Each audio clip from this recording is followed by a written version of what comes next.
It's sprint zone time again, and everybody is ready to rock and roll. It's been a while, and I hadn't put this one out because, well, I've been pretty busy, but it's time to get to it.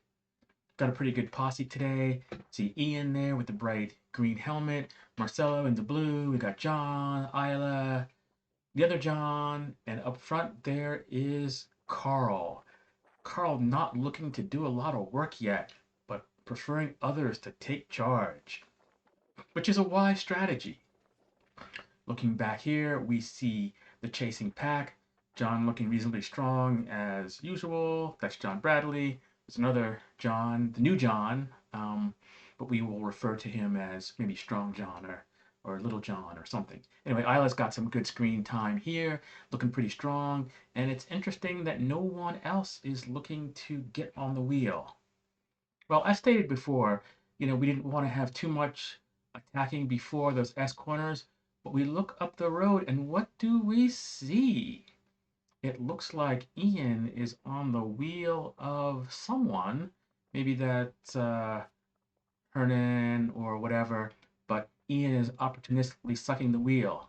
There's no sense of urgency yet because the real GC men are back here, and Steve Hyland has taken up the chase with John quickly in tow and yours truly in third.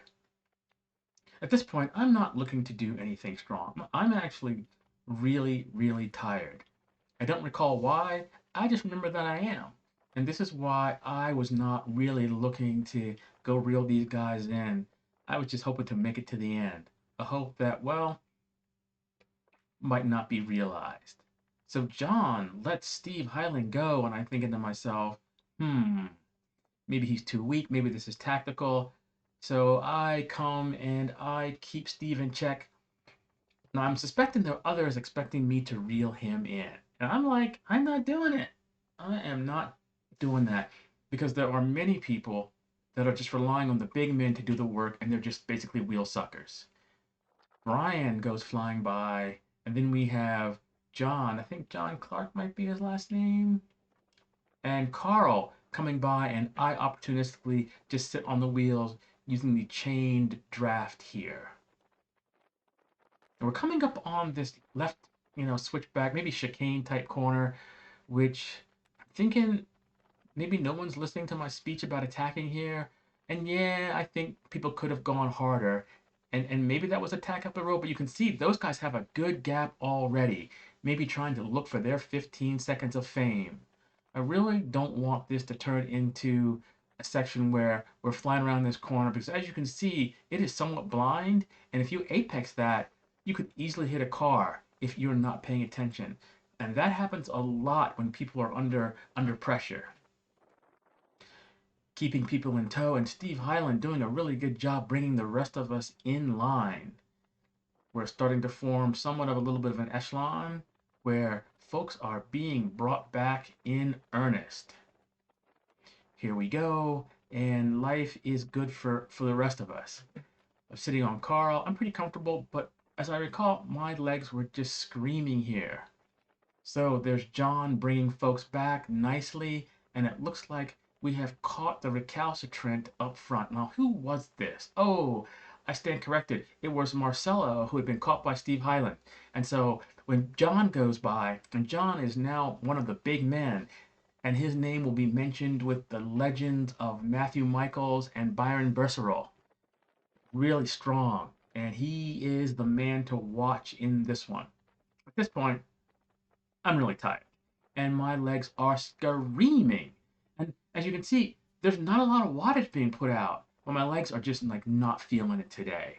I don't remember what I did before, but I was just not happy at this point.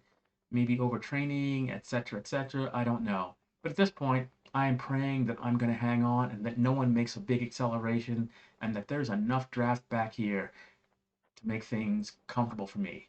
Now, John makes a little move here, and others are not able to respond. The only one that sees the danger and is able to respond is Steve Hyland, another legend, another solo winner from previous years. And you can see that I had to push over 300 watts to remain up on the wheel of Carl.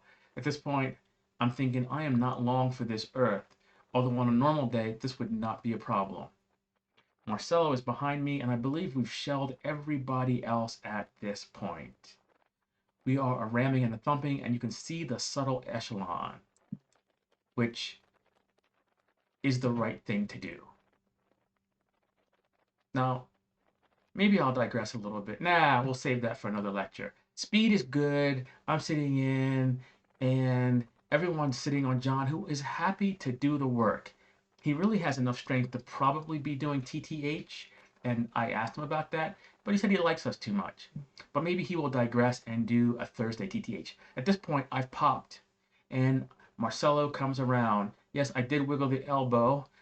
I seem to recall Marcelo hesitating a little bit. Maybe his head was down, so that's why some of the gap opened up there.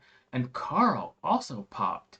I think Carl was maybe under some of the weather, but at this time it's game over for yours truly, and I am happy just to cruise to the end. In fact, I don't even think I'm going to let this video run to the end because there's really not much to see here except for me fading into the distance. You can see my speed, 9 miles an hour. Even though it's like some reasonable wattage at this point, I'm just, it's one of those days where you either have it or you don't. And I definitely did not. And I'm going to guess that John took this one, shelling people one by one as he became closer to the top of the sprint zone. Looking at the lovely scenery, we see the tire pile over there to our left as your tour guide. And you can see it looks like some ditch burning that happened on the right. A good time, in fact, was had by all, except for really yours truly, because I was really tired. But that's okay. And this just lets you know that, it's okay not to suffer. And until next time, peace out, everybody, and maybe I will do better next time.